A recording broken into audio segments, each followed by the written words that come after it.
Hello everyone, welcome to the Groom Yourself in English. So friends, today I brought some daily useful vocabulary. So without wasting time, let's start the video.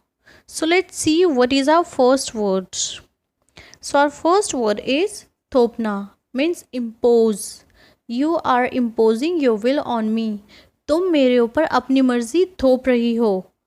Impose का मतलब होता है थोपना. ज़रूरत नहीं, needless. Needless to say that he is mad. यह कहने की ज़रूरत नहीं है कि वो पागल है. Needless का मतलब होता है ज़रूरत नहीं है. Needless to say that he is mad. यह कहने की ज़रूरत नहीं है कि वो पागल है. जी चुराना, shirk. I never shirk responsibility. इसको shirk पढ़ेंगे. I never shirk responsibility. मैं कभी जिम्मेदारियों से जी नहीं चुराती. shirk, जी चुराना. साइमल्टेनियसली का मतलब होता है एक ही समय पर. I am studying and working simultaneously. अगर आप कोई भी काम एक ही समय पर कर रहे हैं तो आप यूज़ करेंगे साइमल्टेनियसली. फॉर एग्जांपल आप कह सकते हैं I am writing and reading simultaneously. मैं पढ़ रही हूँ और लिख रही हूँ एक ही समय पर. थोड़ी देर में, in a while. I will come in a while. मैं आपसे थोड़ी देर में मिलूँगा. आप और भी तरीके से बोल सकते हैं. आप बोल सकते हैं I will go there in a while. मैं वहाँ पर थोड़ी देर में जाऊँगा. या फिर आप बोल सकते हैं I will meet you in a while. मैं तुमसे थोड़ी देर में मिलूँगा. इन अ वाइल आप इस तरह से यूज़ कर सकते हैं. अक्सर, quite often. I go there quite often. मैं वहाँ पर अक्सर जाता हूँ. I go there quite often. थोड़ी देर में, for a while. Give me the mobile for a while. मुझे थोड़ी देर के लिए मोबाइल दे दो. या आप बोल सकते हैं थोड़ी देर के लिए इंतज़ार करो. तो आप बोल सकते हैं wait for a while. Wait for a while. थोड़ी देर के लिए इंतज़ार करो. पकड़ से बाहर, at large. The criminal is at large. अपराधी पकड़ से बाहर है. अगर आप ऐसा कहना चाहते हैं तब आप एट लार्ज का यूज़ करेंगे. एट लार्ज का मतलब होता है पकड़ से बाहर. एक साथ, at once. We shouted at once. अगर वो सब एक साथ चिल्लाए हैं तब वो बोलेंगे वी शाउटेड एट वंस. और आप बोल सकते हैं हम वहाँ पर एक साथ गए. तो आप बोलेंगे we went there at once. हम वहाँ पर एक साथ गए हैं. तब आप बोलेंगे एट वंस, एक साथ. यूजलेस का मतलब होता है किसी काम का नहीं. Of no use, avail. आप इसको ऐसे यूज़ कर सकते हैं I went to the doctor but of no use. या फिर आप अवेल का यूज़ कर सकते हैं I went to the doctor but of no avail. इसका मतलब है मैं डॉक्टर के पास गया बट किसी काम का नहीं रहा. मतलब वो डॉक्टर के पास जाना बेकार रहा.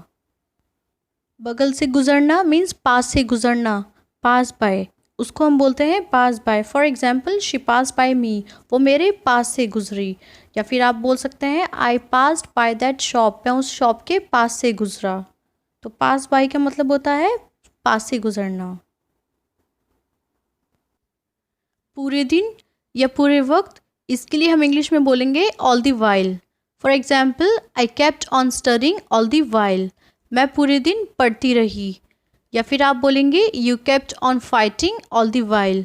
तुम पूरे दिन लड़ते रहे. ऑल द वाइल पूरे दिन या पूरे वक्त. कंटिन्यूअली, रुक रुक कर. It's raining continually.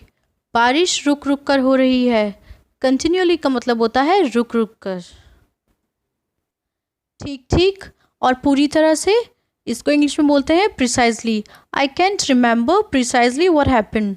मैं ठीक से याद नहीं कर सकता कि क्या हुआ था.